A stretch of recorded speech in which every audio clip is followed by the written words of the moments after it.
Every year we like to stop at the halfway point and take a look back at everything good that we've played. So today we're talking about 10 of the best games of 2019 so far, the first half of the year. Now keep in mind, these are our personal choices. The GameRanks team got together and really just kind of cobbled together a little compilation of some of the best things that we've been playing, the things we've been enjoying the most. For the more indie style games, we might focus that on another video later on down the line. But anyway, let's get started off with number 10 and talk about Mortal Kombat 11. First things first, let's talk about that single player campaign, because number one, it's awesome for a fighting game to have a full-fledged, lengthy single player campaign, but Mortal Kombat 11 really nails it. It balances a really good line between cool new Mortal Kombat stuff and plenty of nostalgia. There's a whole time warp mechanic. Go back to the 90s. Different dimensions, and it's just incredibly satisfying. Not only that, of course, once again, we get a really satisfying fighting game that's just fleshed out as hell. Very heavily combo focused, and you can't really button and mash your way through this one. It also looks incredible. The character skins are really satisfying. Changing the look of your character with unlocks is very, very enjoyable. Really, you think I wouldn't be surprised, but it keeps happening. NetherRealm just does a really good job at consistently putting out really badass fighting games that are fully featured and just worth picking up. And I'm glad that Mortal Kombat 11 just kind of continues that trend. But next, over at number 9, let's talk about Kingdom Hearts 3. We gotta give Kingdom Hearts 3 some love. I know diehard fans have been waiting for this for such a long time, and whether or not it really lived up to your expectations, at least in the end, story-wise, I think throughout that journey, it is still a satisfying and fun Kingdom Hearts game to play. Now, the new sequences are really what are worth mentioning, from Big Hero 6 to Toy Story. There's just a lot of fun stuff here that is lovingly recreated and just fun as hell, man. I mean, like, the Frozen level is really cool, and then they have Elsa come out and do the entire Frozen song just to kind of like flex. I don't know what that was about, but I really appreciate it. The combat is fun. It's maybe not as challenging as some of us would have liked it, but some of the visual moves are just so over the top and interesting to look at that you can't just help but smile and have a good time. That's what I came to Kingdom Hearts for, and that's what I got. We have different levels of Kingdom Hearts fandom here in the office. We'd love to hear what you guys think down in the comments about Kingdom Hearts 3, because it is a little contentious, but we think it's a really good time, so we're keeping it on this list, man. Next at number 8, a more recent release is Super Mario Maker 2. Now, not enough people played the original Super Mario Maker because it was on Wii U, and that just happened because that console was whatever. But Super Mario Maker 2 puts the Mario level creation in Switch users' hands, and thankfully it lives up to the hype. Super Mario Maker 2 is a lot of fun if you are the creative type, if you love building levels. If you look on social media, you look online on threads and forums, people have been creating incredible stuff, insanely challenging, really over the top, and just super charming and different. Unexpected stuff is what you get from this game, and that's great. But on the other hand, if you're not that creative, if you're like me, there are thankfully tons of levels to play through in a story mode. It's not like a regular traditional Mario game, but there is so much to do, and then you can just also download and play other people's levels if you want. Super Mario Maker 2 is undeniably just a great package that is worth considering, even if you're not super creative, thanks to the single player content. But the tools that are there for making fun stuff is just even better and makes it all that much sweeter. But next up at number 7, fittingly, we have Ace Combat 7. Really, what this game is essentially Japanese Top Gun. That's it. That's the whole elevator pitch. That's all you need to know. But seriously, what this game serves as is almost a vessel for new players, considering Ace Combat is a long-running series that has had a cult following for a very good reason. The fact that it exists now in 2019 as a great new game is awesome. It looks fantastic, the dogfighting is tons of fun and accessible, the weather effects are exciting and dangerous, and the story is damn good. Consider this one, seriously, because even if you're not into aerial dogfighting combat style games like me, you'd be surprised. This thing is still really compelling, and there's a reason why people love this series, and there's another reason why it has survived up until 2019. So next time you're in the store, maybe think about Ace Combat 7. I don't know. Next up at number 6, we have A Plague Tale: Innocence. This is a game that is in danger of flying under a lot of people's radar, but it's an incredibly fun single-player linear experience. People say single player is dead, single-player games are dying.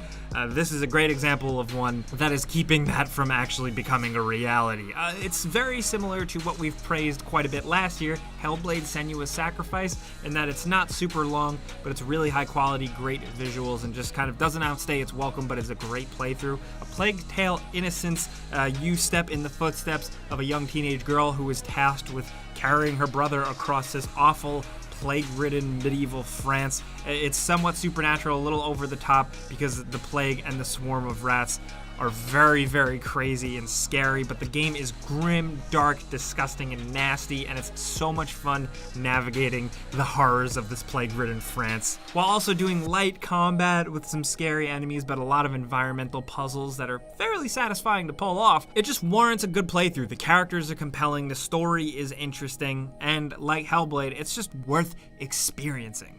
Moving on to number 5, we did it again. We got Devil May Cry 5. This is thankfully a great follow-up to Devil May Cry 4. A bit of a return to form for the series if that was something you are looking for.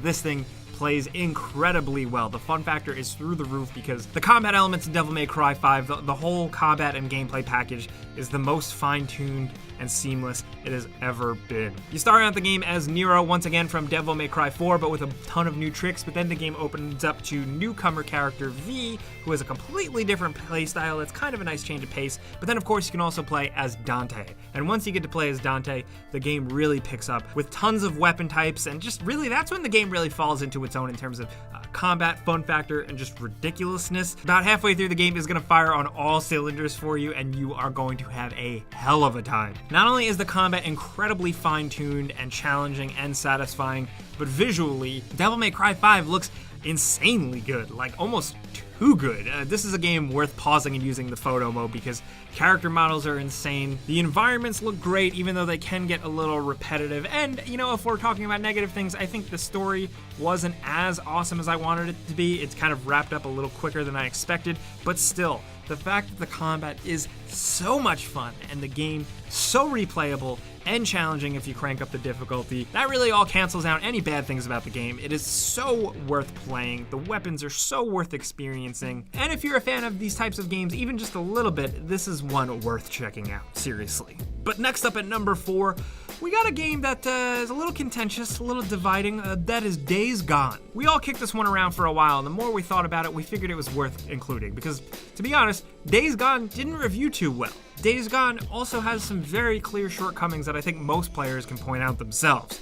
But, for some reason, can't quite put our finger on it, still couldn't stop playing it until the end. Now, of course, it is really long, the open world a little maybe too big for some folks, and it outstays its welcome a little bit, but Deacon St. John as a character and the compelling story makes you want to see it through to the end. I think Sam Witwer's performance as Deacon St. John was compelling and interesting, and you just wanted to look at the screen. And then on the gameplay side, the bike mechanics and just like driving around, racing around on a bike, and also the progression of upgrading your motorcycle just made it really interesting. It made up for the fact that fighting human characters kind of sucked, but the zombie encounters were awesome because of those massive, sprawling hordes of them. I wish there were more, but when you encountered them, they were pretty tense. And really, the game is just interesting. Some people love it, some people hate it. We have decided to lean more on the side that we really like it, and we're glad it's a game. We're definitely looking forward to seeing what you guys think about this one. Of course, talk to us in the comments about all of this, and if you're curious about what we really think about it, check out our Before You Buy.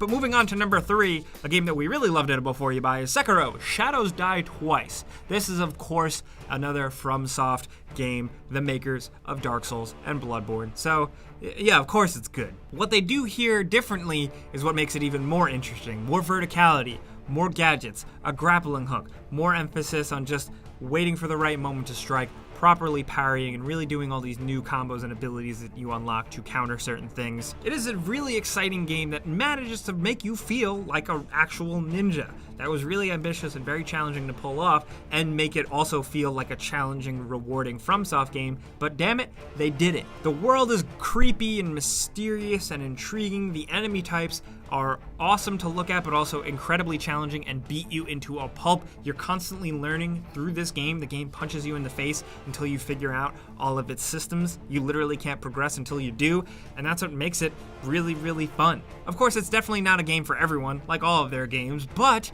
it's different enough that I think it's worth checking out. Maybe even if you weren't into Dark Souls, give this a shot. I am just so glad that Miyazaki and his team tried something completely different here, and it turned out really awesome, incredibly challenging, and just worth talking about. That's why it's definitely on our list. But moving down to number 2, we got Metro Exodus, a game where we really feel like they finally figured out this whole Metro thing. This game is fantastic. Despite the move to semi-open world areas, it doesn't feel shoehorned. We were really concerned here that the game would go to open world and it would feel like just a waste of space, kind of just like they made it open world to say it was open world. But it makes sense in the context of the game and is very fun and just interesting to go find and forage for new components and upgrades for Artyom. All of a sudden, Metro now has a new and exciting loop that totally makes it even more worthwhile. Not only that, whether you're playing on PC or console, the game looks damn incredible. It is an absolute looker, and I think the move to go away from nuclear winter and kind of highlight new areas of this post-apocalyptic, nuked-out Russia has given the designers so much to work with in terms of creating interesting environments. The game looks like concept art come to life in a lot of areas, while also still managing to maintain the Metro identity. You know, the thing doesn't forget where it came from. You still find yourself in dark hallways and fighting spooky monsters with tense situations and limited resources. Actually, this game has at least 1 or 2 really, really memorable, scary sequences that are worth experiencing along with the whole rest of the thing. Not only that, yeah, playing it is great, but the story is interesting as well. This is a world that you want to learn more about. This is a story with characters you want to follow, and really, Metro Exodus just nails it. It's a bummer that it did have some controversy with being an Epic Game Store exclusive on PC, but whether you're playing it on console, or maybe you're just waiting for a year for it to finally come on Steam, regardless, Metro Exodus is damn good. Now finally, down at number 1, we have, of course, you guessed it, Resident Evil 2. This remake, reimagining of the original Resident Evil 2 classic is exactly what we were hoping for. It lived up to the name, it lived up to the hype, it lived up to the nostalgia, while also doing its own thing here and there where it really mattered. It's just a fantastic game. It really retains and brings back all those survival horror elements we love so much. It takes, some of the best aspects and modernizations of Resident Evil 7, but of course, puts it in third person, like the old days, and gives us Raccoon City, Leon Kennedy, Claire Redfield, and the whole shebang. What's really exciting though, and the game has really blown up, especially with like memes and stuff around Mr. X, is just for the people who haven't experienced it back in the day, experiencing all of this weird, wacky, Umbrella, Raccoon City stuff for the first time in 2019. It's just so cool to see that. I don't know. But it adds new things here and there to make it really interesting and really fresh, while also having the right amount of callbacks and nostalgia and just faithful recreations of stuff we loved in the original. Not only that, of course, like any good Resident Evil game worth its salt, it's incredibly replayable. There's reasons to go back and replay it on harder difficulties, unlock certain stuff. Top to bottom, I'm looking at it as a Resident Evil fan, but this checks all the boxes. This is a good Resident Evil game. It looks incredible. It's so high budget and action-packed and just worth experiencing on that end. But also, just if you boil it down to raw gameplay, it's worth it for that too, man. Resident Evil 2 is absolutely worth checking out. We love it, clearly, and that's why it's at number 1 on our list. But of course, that's not all. There's so many more games we can include. We got a couple bonus ones for you. The first one is Apex Legends, a free-to-play game that really took the world by storm in terms of just being another good battle royale game, but with that fresh, delicious Titanfall FPS style gameplay, thanks to Respawn. Now, some people did lose interest. The new update is coming out soon. I'm curious to see if it can keep the momentum going. Who knows? But it's weird that we're talking about it. It's actually like a good EA game. Also, as a runner-up, we have Mordhau, the PC melee historical combat-focused game. And yeah, the chat can be a little toxic and gross sometimes, but the gameplay, the core gameplay, is so fun, and the whole thing being so competitive, it still is worth checking out, and it's just a really good, solid PC experience. And another one we want to include briefly is Rage 2, another one that divided people, but we think that the injection of a little bit of Doom-style gameplay and just fun abilities to the original Rage, which we weren't crazy about, makes it worth checking out. It's a fun first-person shooter. But of course, again, these are our choices for games that we've really liked in 2019 so far, rounding some of them up. We want to hear yours down in the comments because you're definitely going to disagree. There's definitely a game that we didn't include on this list, so we want to hear from you. And of course, if you can make your own top 5 or your own top 10 or your own top 3, let us know. But if you enjoyed this video and maybe learned about a game that wasn't on your radar, clicking the like button is the best way you can help us out. We would appreciate that. And of course, if you're new, it's worth considering subscribing and hitting that notification button because we put out videos every single day. But hey, as always, thanks for watching, and we'll see you guys next time.